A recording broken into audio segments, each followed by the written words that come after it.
Olá, boa noite a todos, boa noite a todas, sejam muito bem-vindos e bem-vindas a essa nossa primeira aula aberta, essa primeira live da Semana Aberta do MBA do BMEC Online. Eu sou o professor Eduardo Ribeiro, vou acompanhar vocês ao longo de toda essa live. Tem um convidado aqui super especial, que já eu vou falar dele, que é o Giuline Sauer, que tem muita coisa para dividir com a gente, né? Mas antes de fato, né, apresentar o Giuline e falar sobre o nosso conteúdo, eu queria dar alguns avisos, né? Então, além de agradecer mais uma vez a presença de vocês, eu queria dizer que essa é como se fosse uma primeira aula aberta do MBA, né? O nosso MBA que está começando já, né? No dia 13 de outubro, começam as novas turmas do MBA.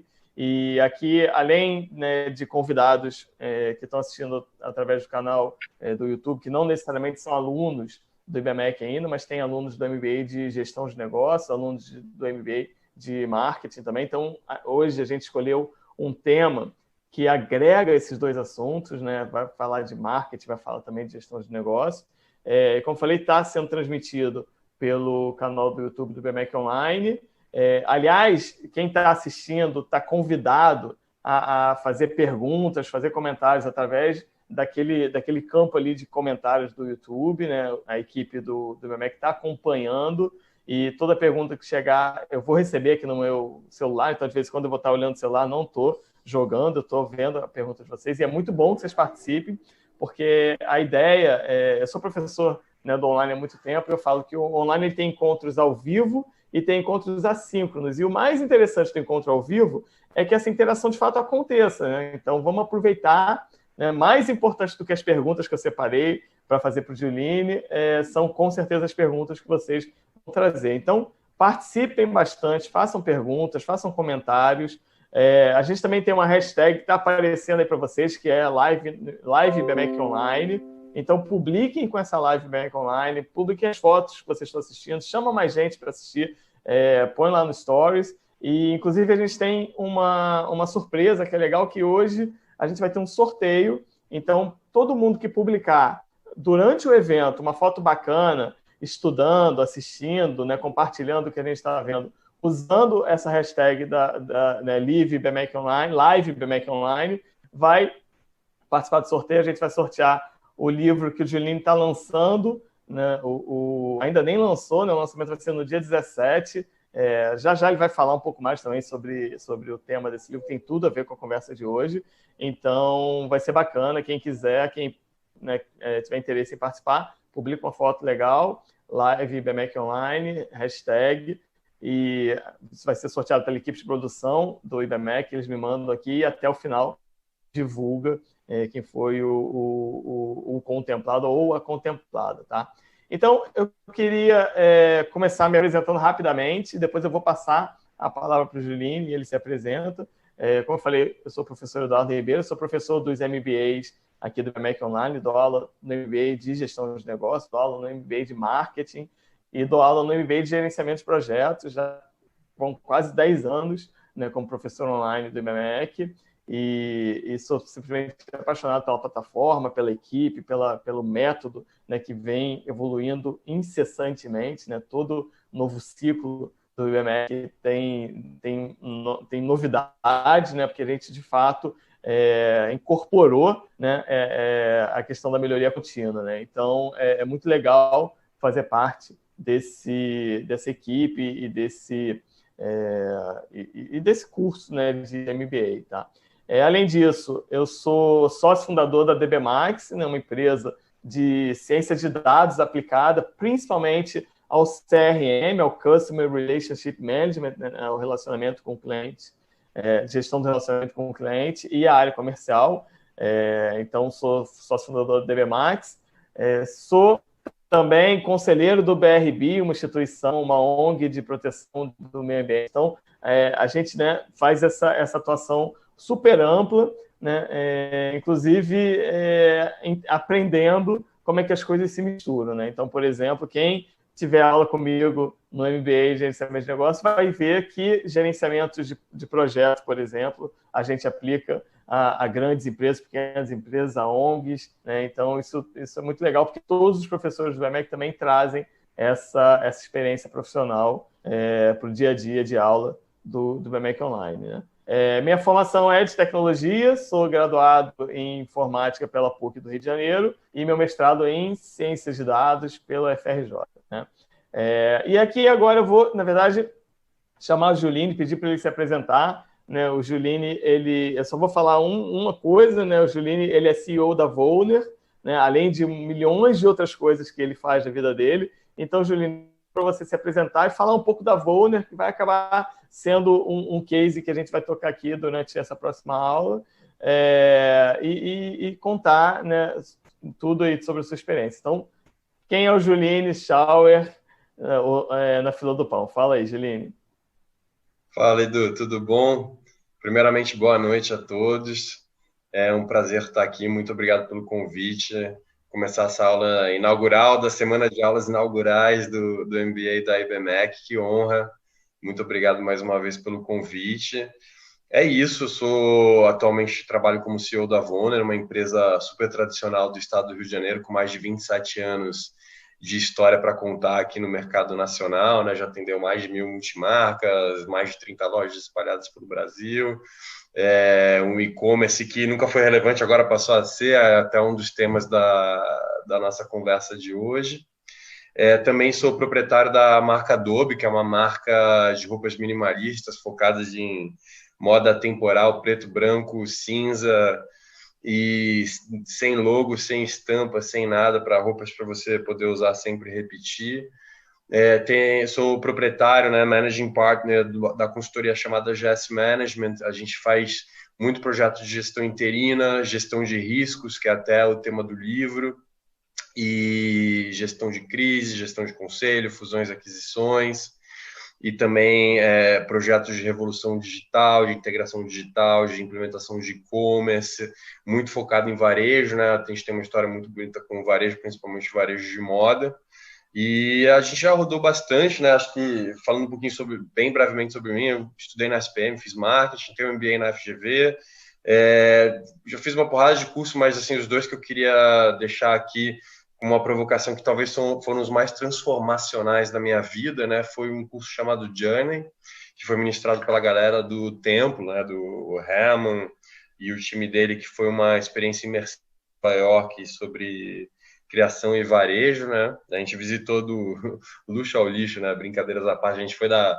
super loja de departamento até o cara que faz a roupa mais tradicional, clássica possível, de diretor da Nike, a diretor de storytelling, a experiências imersivas como Sleep No More foi um dos cursos mais importantes da minha vida. E um curso também foi maravilhoso, que foi o curso de Major de Liderança da UFRJ, que foi um curso que foi, na época, dado como presente aí para os trainees da Souza Cruz, né? Eu comecei minha carreira em 2009 como trainee da Souza Cruz. Então, acho que das principais passagens do meu currículo, acho que essas que eu gostaria de avisar para vocês. Mas super bem-vindos, obrigado, alunos, obrigado, Eduardo, pelo convite, estou aqui à disposição para dividir um pouco aí dessas histórias, esses causos aí com vocês. Legal, Juline, muito obrigado pela sua apresentação. E hoje a gente vai falar, né, o tema da conversa hoje, a gente vai falar de marketing e gestão nos mercados em transformação digital. E transformação digital é um tema muito, muito interessante, né, porque além da gente viver num mundo extremamente acelerado, extremamente fluido, em que a transformação faz parte do dia a dia, eu acho que é curioso, porque quando a gente escuta pela primeira vez esse tema transformação digital, parece que o que chama mais atenção é o digital. E o que é mais importante do que o digital é a transformação, né? O digital não tem a ver com transformar uma empresa mais tecnológica, né? Tem a ver justamente o jeito de o jeito de gerir, o jeito de operar uma empresa numa velocidade, né, que é digital, né? Então, esse vai ser o tema central aqui da nossa conversa. E isso vai perpassar muito das experiências que o Juline traz como CEO da Voner e também todo esse outro histórico que ele tem, né? Então, a primeira pergunta, Juline, que eu queria fazer para você é o seguinte: essencialmente, o que mudou na Voner do momento que você atingiu, né, essa posição, no momento que você se tornou CEO dessa empresa, para o que a Voner é hoje, né? O que você acha que essencialmente mudou nesse período? E aí, conta como é que você chegou lá e quanto tempo isso aconteceu, para a gente entender um pouco mais desse contexto de Voner, por enquanto. Não, perfeito. Acho que vou contar uma história que vai talvez ressaltar muito essa revolução cultural que a gente fez dentro da companhia, né? Quando eu entrei na companhia em 2018, ela estava fazendo um movimento que ele tinha a seguinte estratégia. No que a Voner era boa? A Voner era muito boa em moda masculina e varejo. E o que a Voner poderia melhorar? A Voner poderia melhorar na moda feminina e no atacado e outros canais de venda. Então, o que eles fizeram? Desligaram as lideranças do varejo masculino e das lojas e contrataram lideranças, um diretor de estilo que era da Prada, focado em moda feminina, e uma diretora comercial que era focada na operação de atacado. E a expectativa da empresa naquele momento era o seguinte: o que eu sou bom, eu vou continuar bom, e o que eu sou ruim, eu vou ficar bom. Na prática, o que aconteceu? O que eu era bom, eu fiquei médio, e o que eu era ruim, eu fiquei menos ruim. Então, a primeira grande estratégia, quando a gente começou o projeto em 2018, foi foque naquilo que você é bom. Acho que a mente estava assim e ficou assim. No que a gente é bom, é masculino, é loja, é varejo, é cliente, é venda, é aquela conversa, aquela proximidade, aquela intimidade. Então, vamos focar nisso, né? E a Voner, ela sofreu uma revolução digital e mercadológica durante esses 2 anos. E a gente tem uma série de ações que podemos enumerar, mas falando de algumas especificamente, a gente focou muito do investimento da empresa em treinar e capacitar o time de vendas, né? A gente acha que o vendedor é o principal veículo da companhia. E hoje, a nossa principal fonte de receita digital, ou seja, nossa principal fonte de receita do e-commerce, são os vendedores de loja que estão vendendo aqui, ó, pelo celular deles. Mais de 50% do resultado da Voner vem dos vendedores de loja que se transformaram em brinco de vendedores androides, porque eles passam metade do tempo vendendo na loja e metade do tempo vendendo no e-commerce. E até para você ter uma ideia da relevância disso, né? Quando a gente começou o projeto, o e-commerce da Voner era um bebê, né? Eu brincava que era o pet, sabe? Aquele cachorrinho bonitinho que você... que fofinho, faz carinho, agora vamos brincar de gente grande, né? E o e-commerce da Voner, ele vendia R$12 mil por mês, tá? E no mês agora, que antecedeu o Dia dos Pais, no meio da pandemia, só o e-commerce vendeu R$1,2 milhões.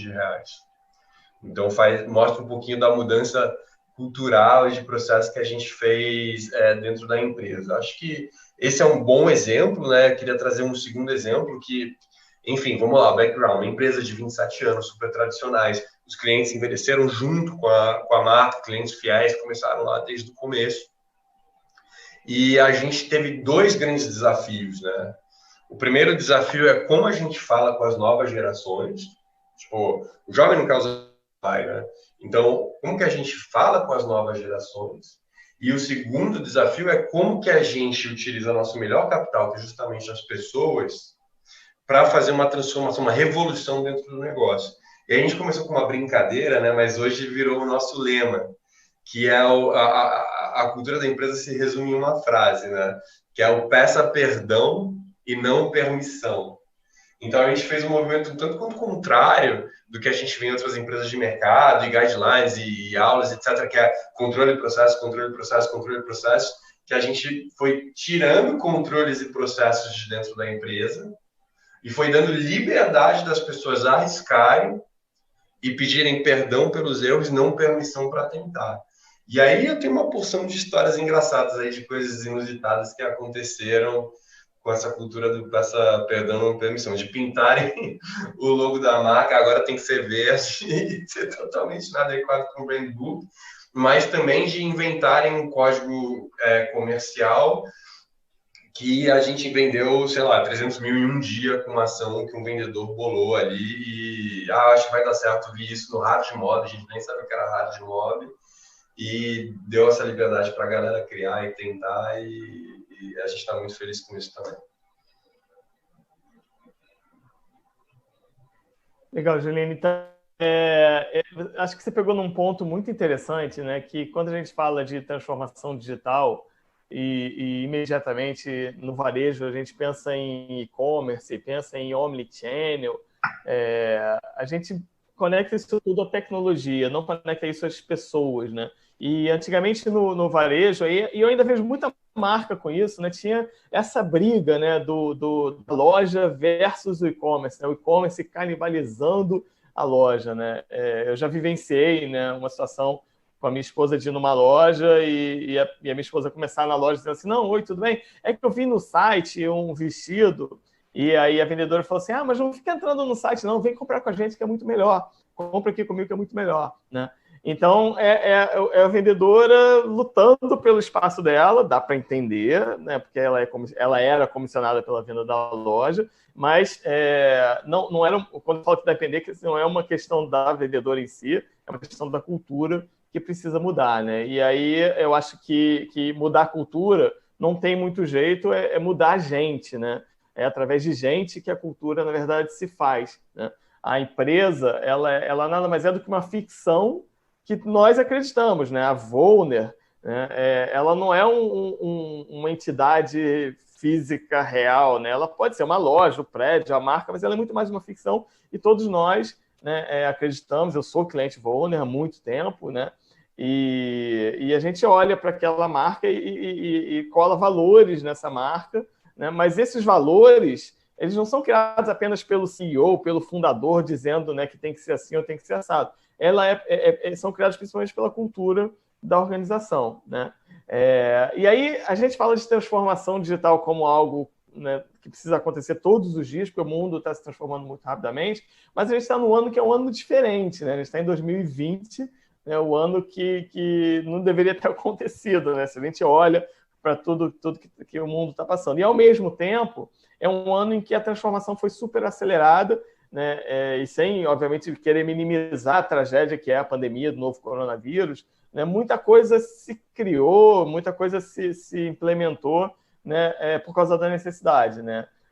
Você falou, né, da frase que virou o lema da Voner. Eu acho que uma frase que pode virar o lema de 2020 é que a necessidade faz o sapo pular, né? Então, muita empresa precisou se transformar. E aí eu queria perguntar para você isso, assim, de dentro do varejo, né, o que mudou na Voner, o que mudou no varejo como um todo, né, na marca que você é proprietário, que é empreendedor, quando aconteceu essa pandemia e as lojas precisaram fechar, e aí o que vai ser diferente quando acabar 2020 por causa da pandemia especificamente?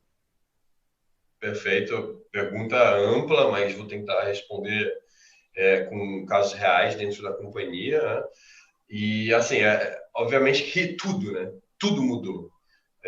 As lojas estavam fechadas, as pessoas temendo por emprego, uma insegurança financeira gigantesca, uma insegurança pandêmica gigantesca, e a gente precisou se reinventar como marca. E talvez aí seja a estratégia que nós, como marca, adotamos, que tenha sido o ponto mais pertinente, talvez, da minha trajetória profissional, tá, Eduardo? Que é o seguinte: a gente tem como propósito a marca, e a gente fez um exercício muito forte para retomar essa essência, né? Que é viver a céu aberto, né? Que é a Voner, no limite do branding, né? Ela quer ser um veículo para proporcionar às pessoas, para incentivar as pessoas a vida a céu aberto. A gente existe para mostrar um estilo de vida a céu aberto. E como fazer isso, né, se todo mundo tinha que ficar em casa, pelo menos naquele primeiro momento. E aí acho que foi um momento de inflexão dentro da companhia, que talvez tenha sido a mudança mais relevante para mim na minha trajetória profissional, como a gente reagiu nessa pandemia, como a gente quis se posicionar como marca, né? Então, num primeiro momento, a gente acabou com todo o nosso plano de comunicação, né? Todo o nosso plano de mídias. e falou, zero isso aqui não faz mais sentido nenhum, ficar mostrando foto de gente escalando no Pão de Açúcar nesse momento. E no primeiro momento a gente vai ser uma empresa informativa. Então, toda a nossa mídia social, ela foi direcionada para informar. Cuidados com a pandemia, cuidados com o vírus, como que você tem que fazer para sair de casa, como que você tem que fazer quando voltar de casa. A gente tem um link muito forte com o esporte, nossos fundadores são triatletas, velejadores, Ironmans, então a gente quis mostrar para a galera como você pode treinar dentro de casa, como se alimentar bem dentro de casa, como fazer um exercício aeróbico dentro de casa, como se alongar dentro de casa, como fazer uma aula de yoga dentro de casa. Então a gente começou a modificar toda a nossa comunicação, todas as nossas lives, todos os nossos e-mail marketing para isso, assim, uma aula de yoga com uma professora convidada, que foi a Luciana, uma aula com o Paiva ou com o Zimbrão sobre exercício que você pode fazer em casa com um balde de água. Então, a gente mudou a empresa para isso. E no segundo momento, quando todo mundo já sabia como se virar coronavírus, todo mundo já sabia fazer sua própria máscara, a gente se transformou numa empresa de informação. Então, a gente chamou Walter Tucci para falar sobre, beleza, agora você já pode andar de bicicleta na rua. Mas como você faz para andar de bicicleta na rua? Você já pode correr na praia, mas como você faz para correr na praia? Então, a gente conseguiu manter o nosso propósito de vida a céu aberto, mas a gente transformou numa empresa de comunicação e informação para esse momento da pandemia. E veio o terceiro momento, que foi o terceiro momento que estava todo mundo em casa, todo mundo triste, todo mundo apreensivo, e a gente decidiu que a Vona ia ser uma empresa de motivação, uma empresa de inspiração. Então a gente fez uma live, por exemplo, com o Lars Grael para contar uma história linda de superação e vitória, e a Vona se transformou nisso, numa empresa de geração de conteúdo que de alguma maneira conseguia levar o propósito dela de vida a céu aberto, mas respeitando o momento das pessoas e da pandemia. E nessa brincadeira a gente teve uma resposta tão positiva que eu não sei, é impossível mensurar isso, mas reverberou em resultados incríveis na venda digital. Assim, uma empresa que saiu de 12 mil de venda mensal e na pandemia, no primeiro mês, bateu 700 mil. Então, eu não consigo te dizer o quanto que foi da nossa essência, do nosso propósito, impacto disso, né? O quanto foi de todas as outras ferramentas técnicas que a gente aplicou dentro do negócio, mas a gente começou a ter resultados fora da caixa. Bacana, Juline. Eu já conheço o Juline de algumas conversas que a gente teve, né? E tem uma coisa que ele me falou que eu acho que marca bem esse posicionamento dele, que ele fala que quando as pessoas perguntam para ele assim, mas como é que vocês conseguiram tão rapidamente fazer essa transformação ao longo da pandemia? Ele diz, não foi rapidamente, não, a gente já estava se transformando há muito tempo, deu muito trabalho, não foi uma coisa do tipo, tivemos uma ideia genial e vamos agora lançar o código de vendedor no site e isso fez o e-commerce pular de 12 para 1 milhão. Não foi isso, né? O trabalho já vinha acontecendo há muito tempo, né?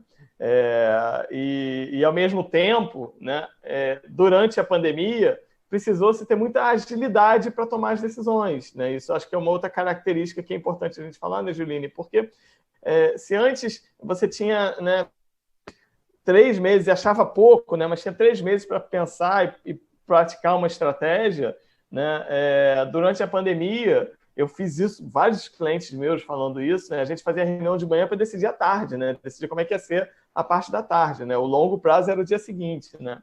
Então, também com muita agilidade. Mas nas suas duas respostas, já você falou uma palavra que tem tudo a ver com o curso que a gente está começando agora no dia 17, com um dos cursos que a gente está começando no dia 17, que eu queria que você aproveitasse para explicar um pouco melhor para a gente assim, o que é branding. Né? Você falou do Branding Book, falou do branding. O que é branding numa empresa hoje em dia? Fala para a gente, explica para a gente em poucas palavras, se for possível. Né? Cara, é muito possível, é extremamente possível escrever branding em poucas palavras, na minha percepção, né? Eu não sou Philip Kotler, não tenho nada disso, mas, gente, branding para mim é algo muito simples.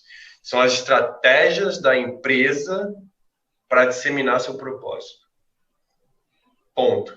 Independente de qual é o meu propósito. Meu propósito é vender roupa barata da China e ganhar dinheiro, o meu propósito é mudar a humanidade para um estilo de vida a céu aberto.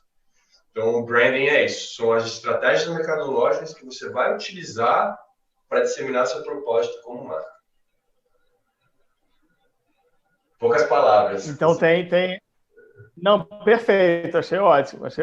Porque fala de propósito, né? Assim, cada vez mais as empresas precisam deixar, e aí eu vou dar a minha opinião, assim, cada vez mais as empresas precisam deixar claro para os seus clientes, e não apenas para o cliente, mas todas as pessoas que orbitam aquela empresa, então para os colaboradores, para os fornecedores, qual é o seu propósito, quais são os seus valores. E ela, de fato, precisa praticar isso, né, Juline? Assim, antigamente, a gente, quando falava de branding, era muito pensar em definir quais são, né, escolher qual é a narrativa, investir muito pesado em marketing, em mídia, e tentar conduzir essa narrativa para colar valores deliberados, né, que o gestor queria na empresa, na marca e na empresa. Hoje isso é cada vez mais difícil, eu diria até impossível, né? Hoje a empresa ela não domina mais a narrativa, ela no máximo participa da narrativa, né? Pode falar, Julinho, pode falar. Não é isso, é fake, fica fake. Assim, por que a Vonner dissemina o estilo de vida saudável? É simples, se você vai pedalar na vista chinesa no final de semana, você vai dar de cara com um dos sócios da marca lá, você vai fazer kitesurf lá na Barra, você vai dar de cara com um dos sócios da marca lá, você vai correr na lagoa, você vai dar de cara com a nossa diretora de comercial correndo lá, lutando kickboxing. Então, assim, é um estilo de vida que é praticado pela empresa, literalmente o walk the talk, né? Tipo, faço o que eu falo. E você vai olhar nosso time de nano-influenciadores, a gente não tem tipo, aquele cara que tem vários seguidores, mas não tem nada a ver com a marca. A gente tem esportistas, a gente tem entusiastas da vida a céu aberto, né?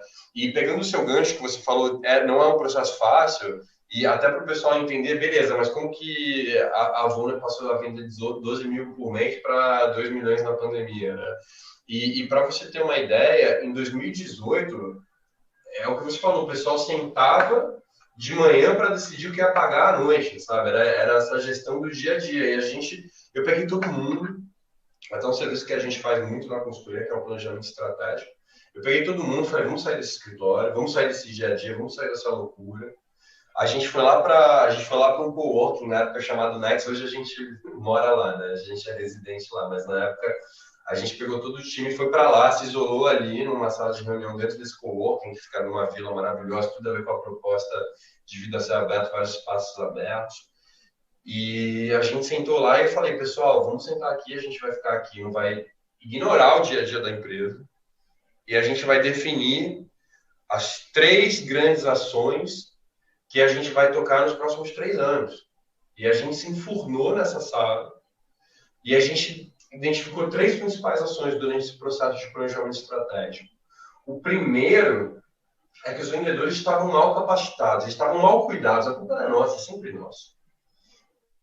Quem é Lauro Vonner, que é o fundador da marca, eles falavam que era um estilista. Assim, né? Não tinham ideia do que eles eram, quem eles estavam representando, o que essa empresa gostava, o que essa empresa tem como propósito, por que ela existe, para que ela existe, o que ela faz.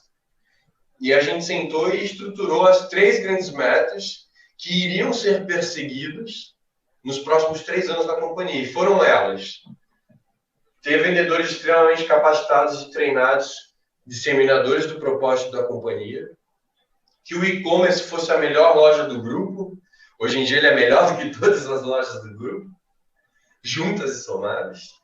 E que a gente tivesse uma operação de business to business, né, que a gente faz mochilas corporativas para ter investimentos, para Procter & Gamble, para BMW, que a área de mochilas corporativas representasse no mínimo 20% do resultado e fosse aberto em São Paulo. E hoje em dia o escritório de São Paulo é o que traz mais resultados para o Brasil. Mas foi algo que a gente parou, a gente se isolou do dia a dia, sentou e falou quais são as principais 3 metas da empresa. Porque quando você está no dia a dia, é isso que você falou, vira fake. Porque eu lembro que eu tinha acabado de entrar na reunião e sentava alguém e falava, não, pessoal, agora o que está bombando é moda infantil. Vamos lançar a Vonner Kids.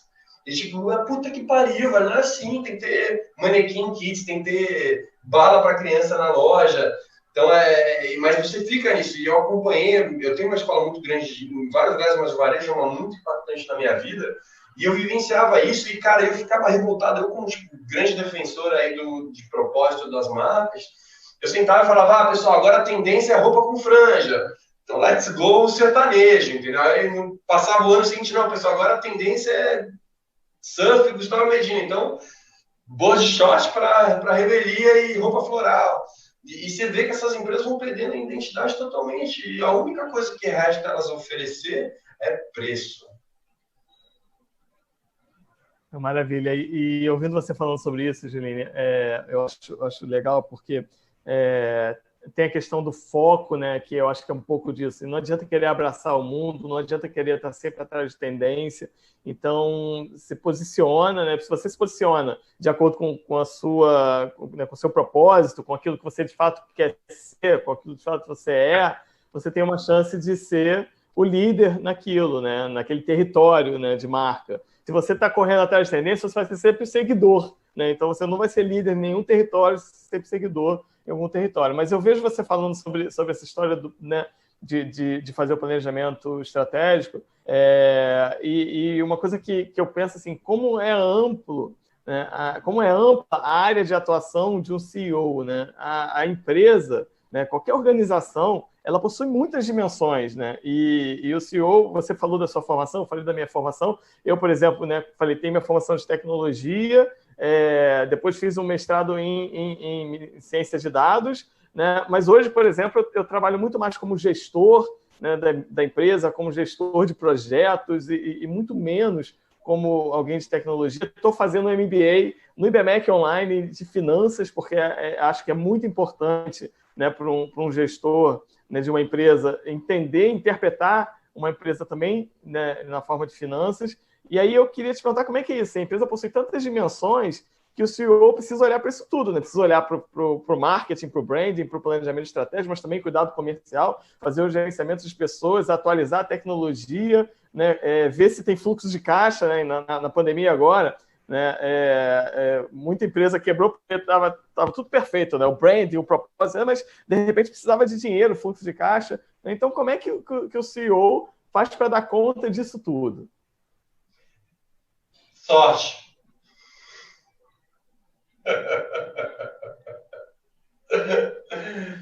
Não, brincadeira. Assim, de fato, não existe curso que te prepare para isso, né? Acho que uma conjunção de vários fatores, acho que cada um vai conseguir sua iluminação nesse sentido com as suas experiências de vida.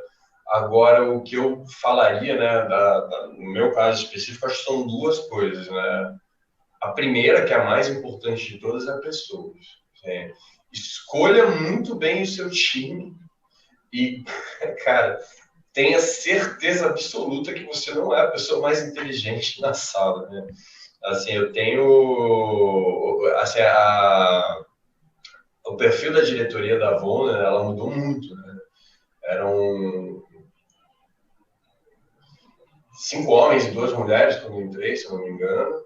E hoje a gente tem 3 homens e 4 mulheres, sendo que 2 a gente promoveu de dentro do time, de dentro da equipe, ou seja, pessoas que estão há mais de 6 anos, 10 anos dentro da companhia, que conhecem ela muito mais a fundo do que qualquer um de nós. Então, acho que valorizar a prata da casa, identificar os talentos que você tem dentro da sua companhia e como desenvolvê-los, confiar que as pessoas entendem mais que você, não ser um chefe centralizador, é um primeiro grande motivo, acho que o primeiro grande fator de sucesso, né? Peça perdão, não permissão vale para todas as escalas da empresa. E confiar que quando você dá uma missão para alguém, essa pessoa vai executá-la muito bem. Não tentar, acho que, controlar cada uma das etapas.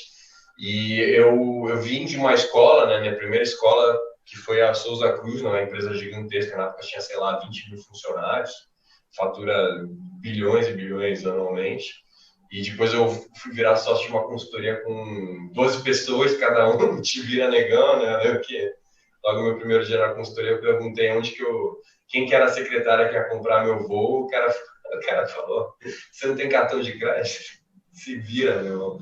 Então, eu via que, no caso específico da Souza Cruz, tinha uma série de processos, né? Eu era gerente de uma área que servia para fazer relatórios. Então, assim, eu entendo que a empresa, sociedade anônima, tem lá suas... Mas, assim, quando você é gestor de uma média empresa, você não pode se dar o luxo de ter um super escritório de relatórios. Pelo amor de Deus. Uma empresa tem que produzir e vender. E as melhores mentes têm que estar ocupadas em produzir e vender.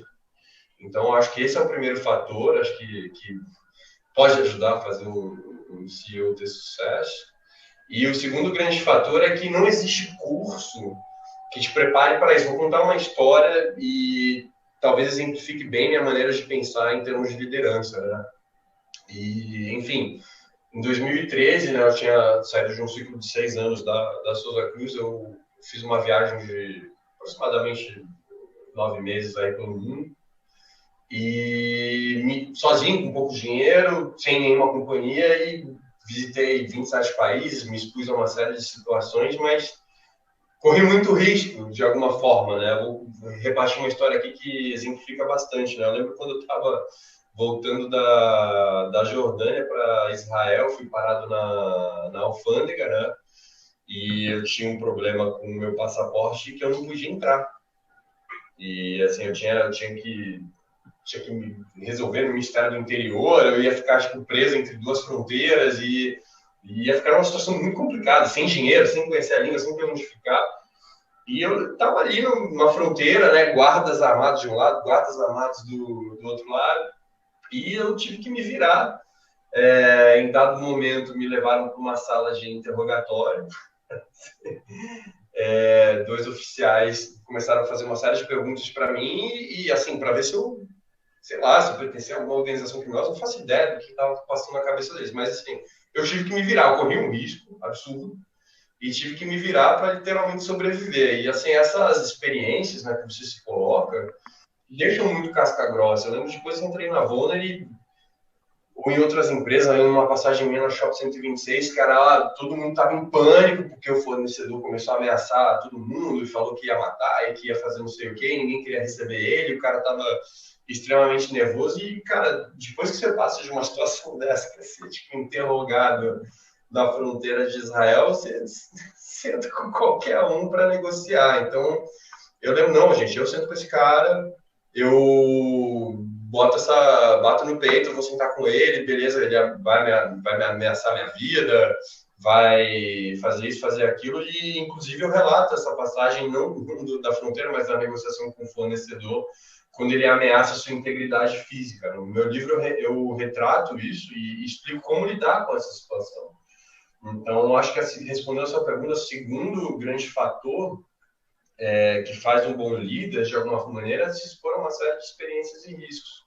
Quando você passa por uma experiência dessa, sentar com um fornecedor raivoso se torna algo banal. Então, acho que é isso. Confiar na sua equipe, delegar para a sua equipe, escolher as melhores pessoas dentro de casa e, como pessoa, na física, se expor ao máximo de experiência, se expor ao máximo de riscos, se expor ao máximo de oportunidades que a vida te dá, né? Ser o cara mais do sim, não do não, né? Tentar não ficar em casa de pijama muitas vezes. Maravilha, eu acho que acrescentando ao que você está falando, mas na verdade concordando com o que você está falando, é tirar aprendizado de todas as experiências que você tem na sua vida, né? E é interessante, eu como sou professor de MBA há muito tempo, né? É muito comum, por exemplo, que as pessoas me perguntem assim, mas Eduardo, o que você acha? Eu estou querendo investir no MBA, que curso que eu faço? Aí eu falo, você já está pensando errado, porque não é que curso é que eu faço, é por que curso eu começo, né? Porque, na verdade, você precisa estar o tempo todo evoluindo, né? Então é isso, eu estou estudando finanças agora, depois eu vou estudar marketing de novo, depois eu vou estudar alguma outra coisa, né, que precisa aprender. Então, acho que é muito de ter esse lifelong journey, né? Lifelong journey, que a gente diz, né? Então, você tem uma jornada contínua de aprendizado, aproveitando todas as oportunidades, né? Então, no curso que você faz, com as pessoas que você divide a turma, né? Nas reuniões que você participa, no dia a dia, quando você conversa com alguém na rua, tirar algum aprendizado disso, né? E aí eu queria te perguntar, né, sobre o livro. Você comentou o livro, aliás, pessoal, quem quiser participar do sorteio do livro que o Julinho está lançando agora, né, vai lançar agora no dia 17, quem estiver no Rio também no dia 17, livraria ali do Leblon, que eu acabei de me esquecer o nome, Argumento do Leblon. Está super convidado, né? E aí, quem quiser participar desse sorteio, posta uma foto com essa hashtag que está aí embaixo, que é Live Mac Online, e aí vai ter a chance, né, depois do dia 17, de receber esse livro. Então, vou pedir para o Julinho. Julinho, conta um pouco do que é esse livro. Julinho Schauer, pode marcar também que eu ajudo a divulgar. Bacana, Juline. Fala aí, Juline, conta pra gente que livro é esse, sobre o que ele é e por que vai interessar as pessoas. Não, perfeito. Só queria pegar o Douglas que está auxiliando a gente aqui, que uma galera me mandou mensagem que acho que está entrando pelo link do Zoom sem querer e está pedindo para entrar na sala. Acho que só para direcionar, se for possível, de alguma maneira, para o YouTube. Mas também, pessoal, queria falar, se o Douglas também puder postar a capa do livro, né? Eu posso falar um pouquinho dele. Obrigado, Douglas. E se tiver o convite aí da inauguração também, mas enfim, eu vou falar de qualquer maneira, tá? Tá marcado, vai ser com todos os protocolos para Covid, vai ser na área externa, então não vai ter aglomeração, vai ter aglomeração na parte interna.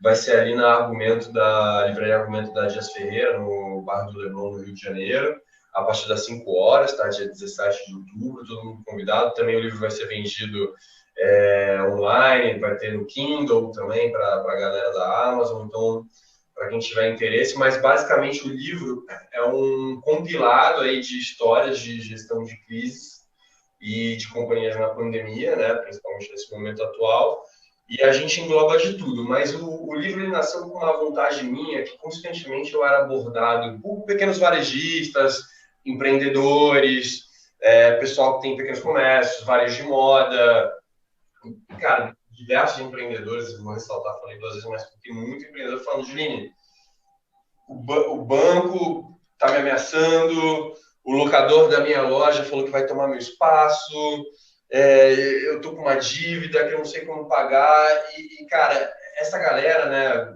imposto também, o governo, os bancos e os locadores, eles, além de ser bem assessorados, eles vão em cima do empreendedor com uma voracidade, com uma agressividade, que eu me senti muito impelido a escrever esse livro. Eu falei, basta. Não é assim. Meu amigo, quando você sentar com esse banco, quando você sentar com esse cobrador, saiba que você tem 1, 2, 3, 4 coelhos na cartola que vão te ajudar na hora dessa negociação. E aí eu trago tanto case da minha vida, de diversos projetos que eu fiz na consultoria e em outras experiências da vida, como eu também trago uma série de guidelines e, inclusive, coisas que você pode fazer até utilizando o estado de calamidade pública como empreendedor, que vão não só te ajudar a sair da pandemia, como também negociar com esses leões. Então, essa é a grande ideia do que eu falei. Fabre desde como repactuar dívidas tributárias, até fazer estratégias com os seus vendedores para vender digitalmente, ou sentar numa negociação que o cara que está do outro lado, de alguma forma, ameaça a sua integridade física. Então, foi assim que... Legal, estou super interessado em ler, Juline. A gente tem uma característica interessante nas turmas de MBA aqui do BMEC, é que elas são muito, muito variadas, né? Então, tem gente que trabalha numa Souza Cruz da vida, tem gente que trabalha em empresas tão grandes quanto, tem gente que trabalha em empresas familiares, tem gente que está empreendendo, tem gente que está em startup, tem gente que trabalha numa multinacional, mas quer empreender e por isso está fazendo um curso, por exemplo, de gestão de negócios. E aí a gente já está quase estourando o tempo aqui, mas eu quero fazer uma última pergunta, pelo menos, que eu acho que tem muito a ver com o que a gente estuda dentro dos cursos do MBA. E a pergunta é a seguinte, o que é mais difícil? É mais difícil empreender ou é mais difícil ser CEO de uma empresa? Ai, meu Deus. É muito difícil responder essa pergunta, mas o que eu posso dizer é o seguinte, que o empreendedor, né, ele tem um quê de louco. Porque para você empreender no Brasil, para você tirar um sonho do papel e transformar a realidade, você beira a insanidade. E eu admiro muito, muito essas pessoas. Então, eu acho que é diferente. E para você pegar um negócio que já está em andamento, é você entrar na loucura de alguém. Então, eu não consigo te dizer o que é mais difícil. Acho que cada uma das empresas tem seu momento, suas peculiaridades, né? Eu brinco que tem o primeiro momento, que é o momento de empreender, que você quer ganhar base. Você não está tão preocupado no lucro, está preocupado em expandir e ter seu negócio ser conhecido. Esse é o primeiro desafio do empreendedor, adoro trabalhar com isso. Tem o segundo momento que é ok, consegui uma massa crítica, mas essa porcaria não dá dinheiro. Então entra o segundo momento, que é o momento ok, tem alguma coisa que eu preciso fazer isso dar dinheiro. E aí tem o terceiro momento, que eu brinco que é o primeiro vale, né, que é a empresa dos 10 milhões chegar à empresa dos 100 milhões. Tem o segundo momento, que é a empresa dos 100 milhões virar a empresa de 300 milhões. E tem o terceiro momento, que é essa empresa virar a empresa de bi. E cada momento tem peculiaridades diferentes. Então, você tem um momento de ideia, empreendedorismo, pensar fora da caixa. Depois você tem um momento de monetizar o que você criou. Depois você tem um momento de trazer pessoas muito boas para transformar isso em alguma coisa. E no final você tem sim um momento lá que, para quem lê o livro do 3G, é esse o momento dos controles, dos processos, dos indicadores, do modelo de negócio, de ser algo replicável. E aí você vai chegar numa empresa bilionária. Então, eu não consigo te responder essa pergunta. Eu acho que cada momento de empresa tem um perfil específico, mas eu respeito muito o empreendedor porque ele é um insano. Então, eu acho que é isso que eu poderia falar com relação a essa pergunta.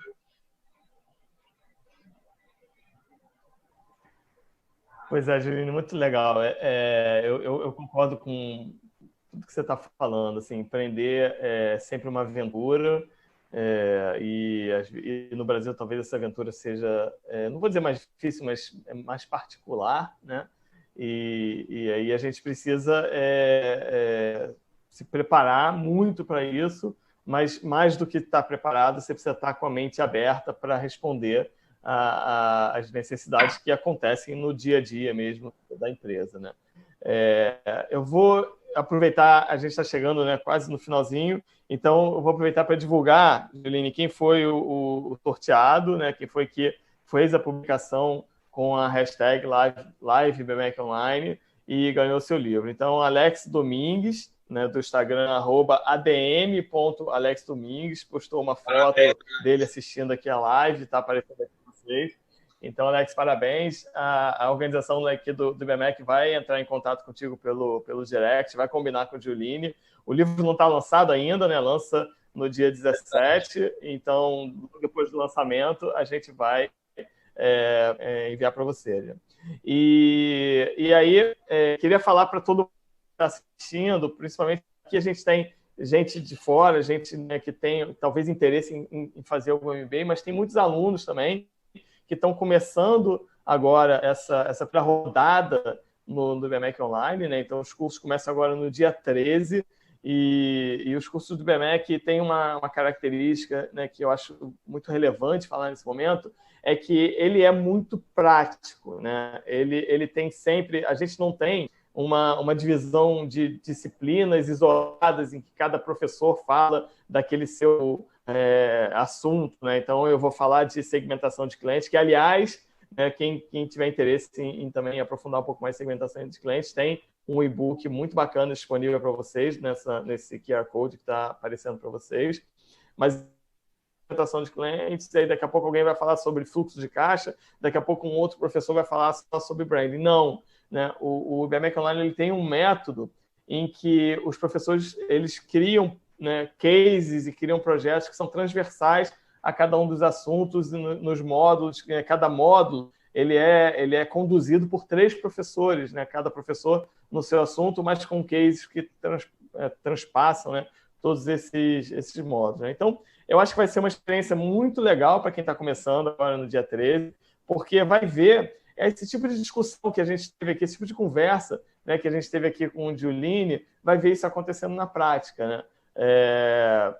Cases grandes, cases, né, startups, né, e sempre falando de vários, né, passando por vários assuntos ao mesmo tempo, de forma integrada. Né? Então, é muito bacana ter vocês presentes aqui. Muito obrigado. Né? Tem uma galera, né, assistindo e comentando. Eu estou vendo alguns comentários aqui. Não dá para falar de todo mundo, infelizmente, né? Mas o Tomás Barrantes, por exemplo, falou: sobre, né, comentou sobre a identidade da empresa e que precisa entender a identidade da empresa, mas precisa definir a trajetória, né? Então tem uma coisa que é mais, né, aquela coisa do branding, do planejamento de estratégia, mais entender a identidade, mas definir qual é a trajetória para aquilo que quer alcançar, né? E aí o Ronaldo Henriques, ele está parafraseando um amigo dele, Luiz Seco, que eu acho que eu conheço, o Julinho deve conhecer também, né, nesse mercado aí de varejo. E ele diz: o cliente não é fiel à empresa, mas ele é fiel. O cliente não necessariamente é fiel à empresa, né? Mas a empresa tem que se manter fiel ao seu DNA, né? Então, muito obrigado, pessoal que está participando. A gente está quase estourando o tempo, então eu vou devolver a palavra para o Julinho e pedir para ele fazer uma colocação final e contar para a gente também, Julinho, assim, como é quem te inspira e como é que você acorda todos os dias para fazer essa transformação digital na empresa que você é CEO e na empresa que você, né, criou e está criando.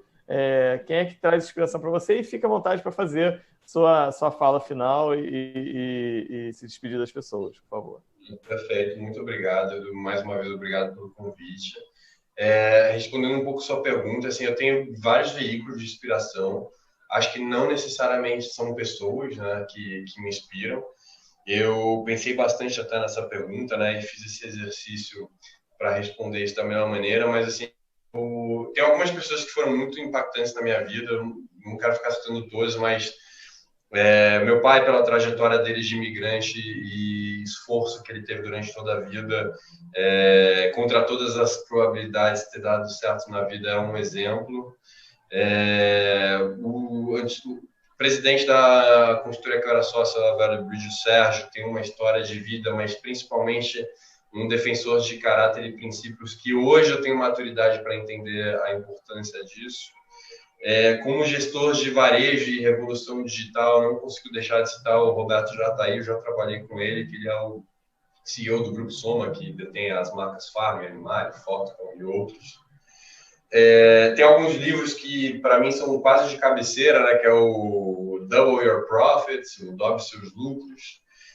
Pai Rico, Pai Pobre, eu acho que é uma leitura obrigatória para quem está começando. Na época eu li, foi transformacional para mim.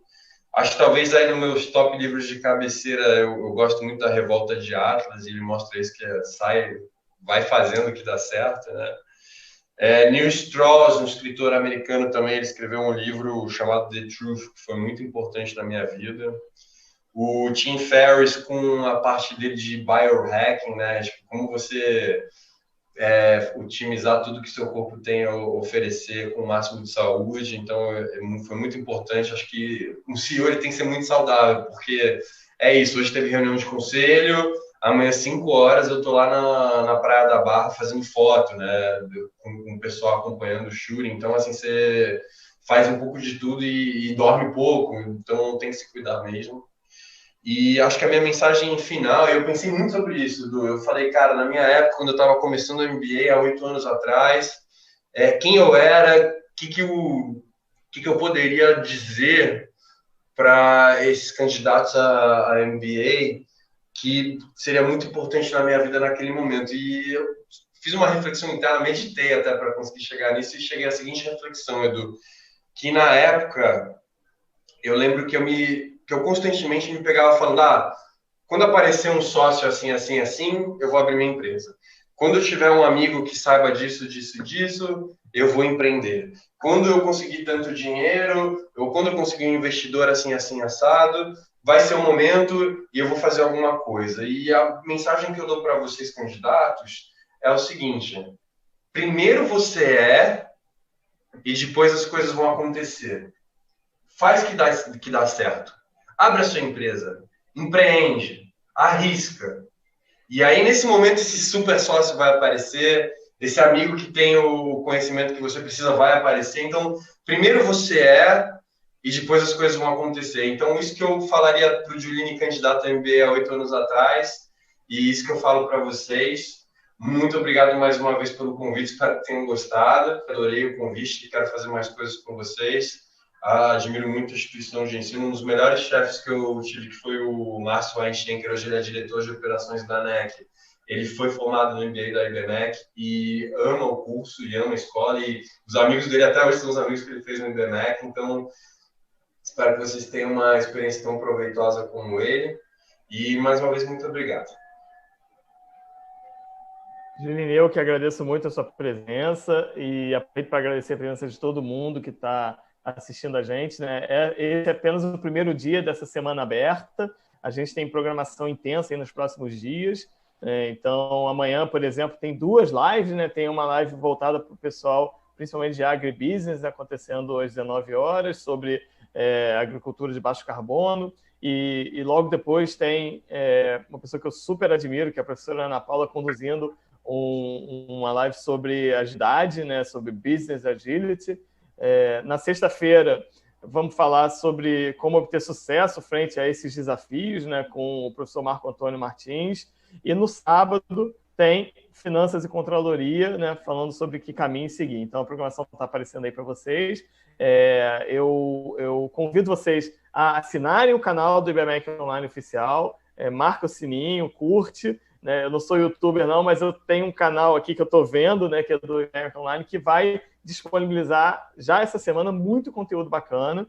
Então, não deixem de acompanhar, não deixem de seguir, de assistir as próximas lives. Essa já é a segunda live, né, que eu faço nesse canal do IBMEC recentemente e saio com vontade de que elas durem 2, 3, 4 horas, porque tinha um monte de coisa para perguntar, um monte de coisa para falar, mas não tem problema, porque a gente vai se encontrar no MBA, vai ter muito tempo, muita interação, né, para fazer no MBA. E aí, para os meus alunos que estão presentes, a gente vai se encontrar agora, né, no MBA de gestão de negócios, no MBA de marketing. Guardem suas perguntas. Eu tenho certeza que se vocês quiserem perguntar alguma coisa para o Juline que não dá para perguntar agora, eu levo a pergunta para o Juline e devolvo lá para o curso de MBA, porque essa troca é o que mais enriquece, tá bom? Então, pessoal, mais uma vez, muito obrigado pela presença de todos vocês e a gente com certeza vai se ver muito ainda nessas voltas aí do mundo do negócio. Boa noite e até a próxima. Juline, muito obrigado, boa noite e até a próxima.